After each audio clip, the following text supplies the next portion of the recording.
Hello everyone, welcome back to Study Point. तो आज हम पढ़ेंगे यूनिट 7 की एक और पोएम जो कि है चर्च गोइंग और जिसको लिखा है फिलिप आर्थर लार्किन ने। तो इससे पहले इंग्लिश की सारी वीडियोस मैं अपलोड कर चुकी हूँ। यूनिट 1 टू 7 की जितनी भी आपकी पोएम्स हैं, फॉर्म्स ऑफ पोइट्री हैं, फॉर्म्स ऑफ स्टेंजाज हैं, जितने भी टॉपिक हैं, यूनिट 1 टू 6 तक हम सारे कवर कर चुके हैं। चैनल पे प्लेलिस्ट क्रिएटेड है, अगर आपने वो नहीं देखे हैं तो पहले आप उनको देख लीजिए और उन सारे वीडियोस का लिंक मैं आपको डिस्क्रिप्शन बॉक्स और कमेंट बॉक्स में भी प्रोवाइड करा दूँगी, वहाँ से भी आप देख सकते हैं। इसके अलावा पॉलिटी की यूनिट 1 टू 5 तक की सारी वीडियोस अपलोडेड हैं, वो भी आप देख सकते हैं। चैनल पे प्लेलिस्ट क्रिएटेड है पॉलिटिकल साइंस के लिए। उसके अलावा हिस्ट्री या कोई और भी सब्जेक्ट आप पढ़ना चाहते हैं तो आप मुझे कमेंट बॉक्स में लिख सकते हैं। तो चलिए शुरू करते हैं आज का अपना टॉपिक। तो आज जो हम पोएम पढ़ रहे हैं church going, Philip Arthur Larkin ने जिसको लिखा है। तो इस पोएम में जो पोइट हैं वो अपना एक्सपीरियंस बताते हैं कि जब जब वो चर्च जाते हैं क्या उनको फीलिंग्स आती हैं और क्या लोगों ने और उन्होंने अपने माइंड में परसेप्शंस बना रखे हैं चर्च को लेकर की कि जो चर्च है आने वाले टाइम में वो एक फिजिकल बिल्डिंग बन करके रह जाएगा, या जिस तरीके से आज के टाइम में या पहले के टाइम में लोगों की भावनाएं या आप कह सकते हो धार्मिक रीति रिवाज, इन सब चीज़ों से चर्च जुड़ा हुआ था। तो आने वाले टाइम में भी रहेगा या नहीं, इन चीज़ों को हम इस पोएम में पढ़ने वाले हैं। तो स्टार्ट करते हैं। फर्स्ट स्टेंजा में पोइट कहते हैं, once I am sure there is nothing going, I step inside letting the door थर्ड shut another church matting seats and stone and little books sprawling of flowers cut for Sunday's brownish now some brass and stuff। आगे वो कहते हैं, up and the holy and the small neat organ and a tense musty unignorable silence braved God knows how long heedless I take off my cycle clips in awkward reverence. तो देखिए, अगर हम first स्टैंडर की बात करें तो यहाँ पे पॉइंट बताते हैं कि एक बार जब वो श्योर हो जाते हैं कि अंदर कुछ भी नहीं हो रहा है या फिर बाहर कुछ भी नहीं हो रहा है, मतलब कुछ भी चीज़ें आसपास नहीं हो रही हैं, फिर वो चर्च के अंदर एंटर करते हैं। और जो यहाँ पे आपको एक ये वर्ड देखने को मिला, थर्ड शिप, तो ये डोर की जो खोलने की आवाज़ होती है वो है। मतलब बेसिकली पोइट ने यहाँ पे साउंड को बताया है कि इस तरीके की साउंड होती है जब वो चर्च के दरवाजे को खोलते हैं और अंदर जाते हैं। तो जैसे ही वो अंदर एंटर करते हैं तो यहाँ पे काफ़ी सारी चीज़ें इधर उधर बिखरी हुई हैं। देखिए, अगर लोग एक जगह पे अक्सर जाते रहते हैं तो उसके एक कह सकते हो वहाँ पे साफ़ सफाई व्यवस्था बनी रहती है। लेकिन अब मान लीजिए अब जाना छोड़ देते हैं या कोई भी बिल्डिंग है अगर काफ़ी टाइम से उसमें कोई रह नहीं रहा है या लोग वहाँ जाते नहीं हैं तो उसकी हालत काफ़ी बेकार हो जाती है। तो सेम चीज़ें यहाँ पे है कि जब वो चर्च में जाते हैं तो काफ़ी सारी बुक्स इधर उधर पड़ी हुई हैं, कुछ फ्लावर्स कट करके रखे हुए हैं जो कि संडे के लिए रखे जाते थे। देखिए, आपको पता ही होगा कि अक्सर संडे के टाइम पे क्या होता है कि चर्च में हमेशा कुछ कुछ ना कुछ इवेंट्स होते हैं, रिलीजियस इवेंट्स भी होते हैं, कई बार सेरेमनीज भी होती हैं या बर्थडे सेलिब्रेशन या और भी चीज़ें होती हैं। तो इन सब चीज़ों की वजह से ही संडे के लिए वहाँ पे कुछ फ्लावर्स कट करके रखे गए थे, तो जो कि वहाँ पे रखे हुए हैं और कुछ किताबें रखी हुई हैं, कुछ डेकोरेटिव आइटम्स वहाँ पे रखे हुए हैं।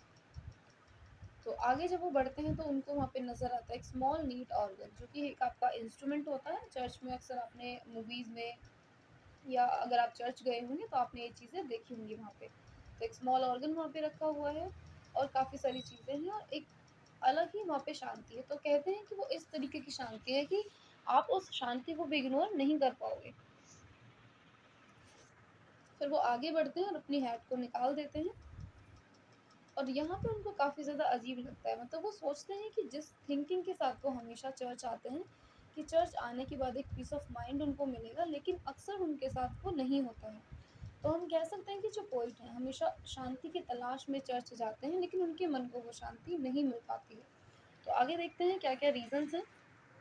Move forward, run my hand around the font, from where I stand the roof looks almost new, cleaned और restored. Someone would know I don't mounting the lantern. I pursue a few hectoring large-scale verses and pronounce hence nth much more loudly than I'd meet. The echo sniggers briefly back at the door. I sign the book, donate an Irish sixpence.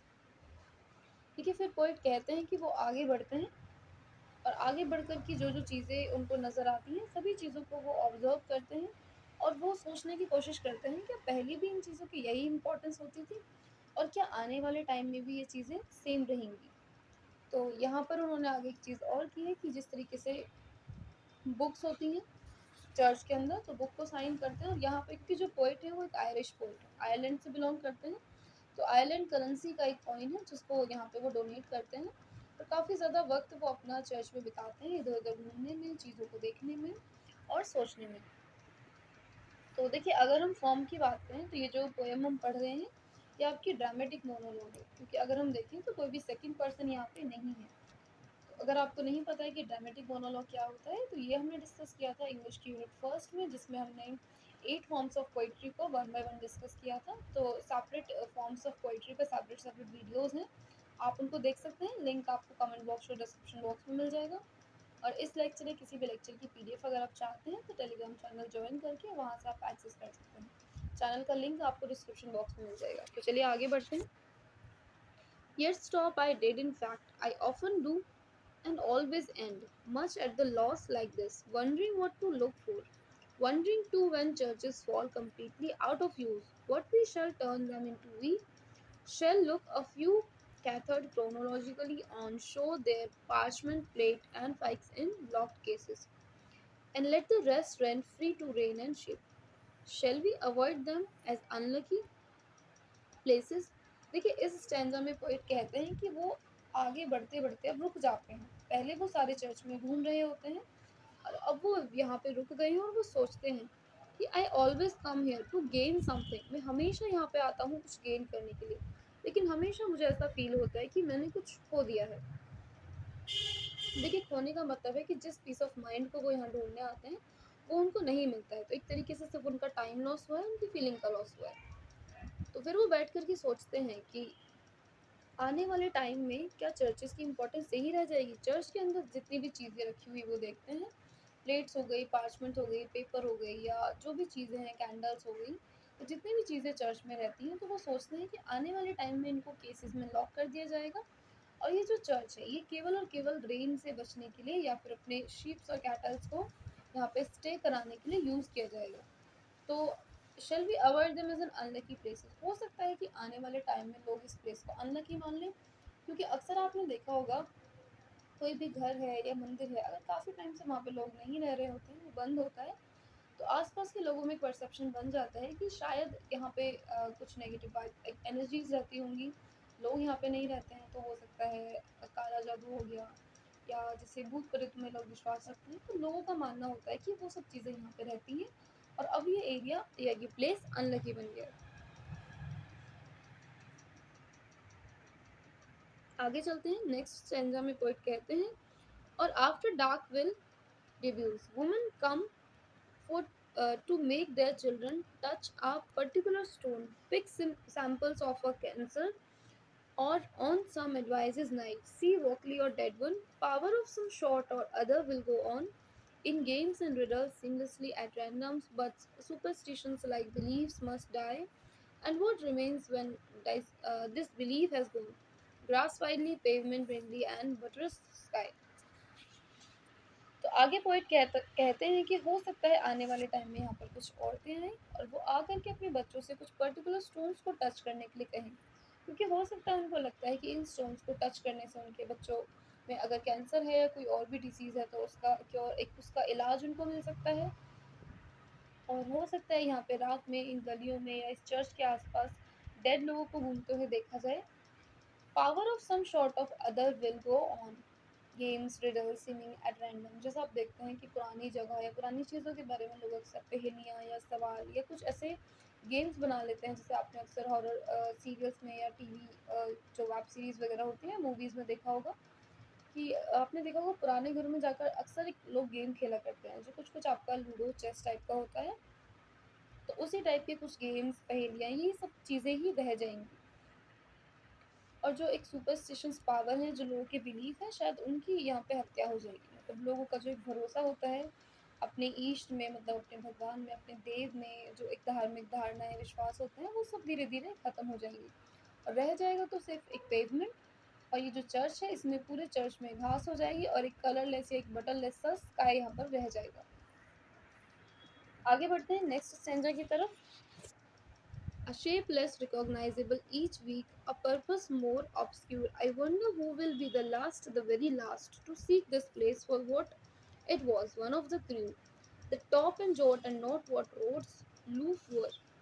Some ruin we were renly for antiques or Christmas addict counting on a whiff or gown in bands and organ, pipes and myths.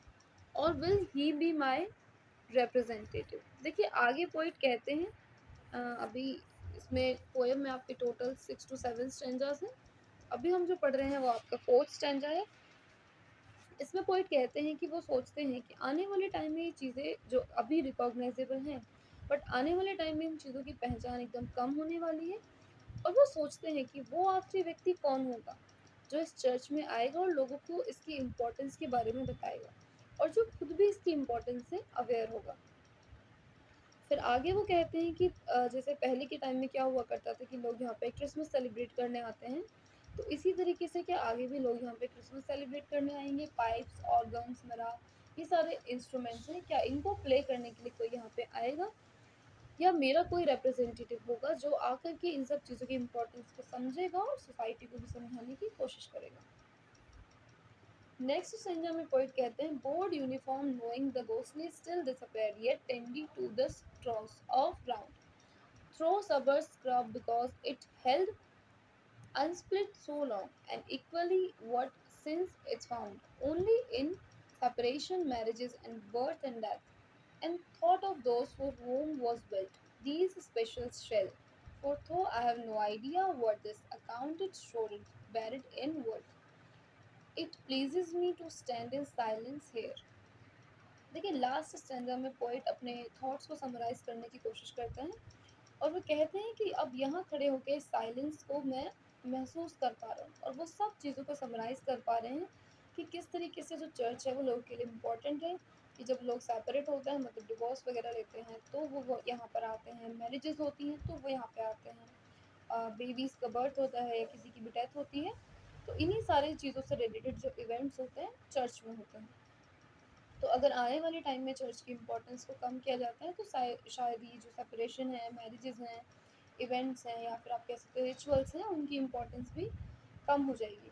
तो ये कहते हैं कि अगर पुरानी buildings या पुराने monuments हो गए, चर्चेस हो गए, इनकी इम्पोर्टेंस को लोग अगर भूल जाएंगे तो शायद हो सकता है वो ह्यूमैनिटी को भी भूल जाए. तो यहाँ पे ये बताते हैं कि चर्चेस हमारे लिए कितने इम्पोर्टेंट हैं तो इनकी इम्पोर्टेंस को हमें ध्यान में रखना चाहिए और आने वाली जनरेशन तक भी पास ऑन करना चाहिए.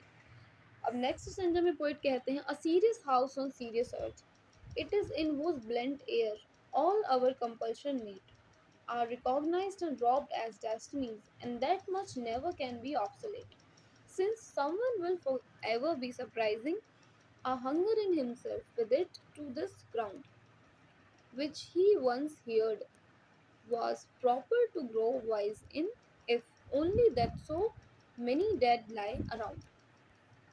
देखिए यहाँ पे पोइट कहते हैं कि अगर हम ढूंढें अर्थ पे एक सीरियस कर देखिए सीरियस से मतलब है कि एक कंप्लीट हाउस कि जिसके अंदर आपकी सर्वाइवल के लिए जितनी चीज़ें इंपॉर्टेंट है सारी की सारी अवेलेबल हैं तो वो केवल केवल अर्थ है और अर्थ पे वो है आपका चर्च. तो इसकी एयर में जब आप खुलते हैं देखिए एयर में खुलने से यहाँ पे मतलब है कि जब आप चर्च जाते हैं तो वहाँ पे घंटे की आवाज़ आसपास में जो एयर है उसकी साउंड तो वो जो एनवायरनमेंट है आपको एक वो बहुत ही पॉजिटिव वाइब्स देता है बट आप उसमें घुल मिल जाते हैं और शायद कहीं ना कहीं नेगेटिविटी से दूर हो जाते हैं और आपकी लाइफ में जो प्रॉब्लम्स हैं कुछ हद तक आपको उनसे लड़ने में शक्ति मिलती है. तो आगे ये कहते हैं कि हमें अपनी डेस्टिनी तक जाना है तो उसका जो रास्ता है वो चर्च से ही शुरू होता है और जिसको कि कभी ख़त्म नहीं किया जा सकता, भूला नहीं जा सकता है. फिर लास्ट में पॉइंट कहते हैं कि अगर हम देखें तो लोगों की डेथ से, लोगों की बर्थ से, हर चीज़ से रिलेटेड है क्योंकि चर्च में आप देखेंगे तो चर्च के बैकयार्ड में ग्रेवयार्ड्स होते हैं. तो उसके लिए भी चर्च काफ़ी ज़्यादा इम्पॉर्टेंट है कि अगर चर्चेज़ नहीं रहेंगे तो ग्रेवयार्ड की जो इम्पोर्टेंस है वो भी ख़त्म हो जाएगी और फिर बर्थ और डेथ के भी कोई इम्पोर्टेंस किसी की लाइफ में नहीं रहेगी. अगर हम इसको समराइज़ करने की कोशिश करें पूरी पोएम को तो पोइट ने यहाँ पे अपना एक्सपीरियंस शेयर किया है कि जब वो चर्च जाते हैं तो किस तरीके की चीज़ें उनके साथ होती हैं, क्या वो फील करते हैं. तो ये थी हमारी यूनिट 7 जो हमने कंप्लीट कर ली. अब चलिए मिलते हैं फिर किसी नेक्स्ट वीडियो में. इसका लिंक सारी वीडियोस का लिंक मैं आपको डिस्क्रिप्शन बॉक्स में प्रोवाइड करा दूँगी और किसी भी लेक्चर की फ्री पीडीएफ आप टेलीग्राम चैनल से डाउनलोड कर सकते हैं.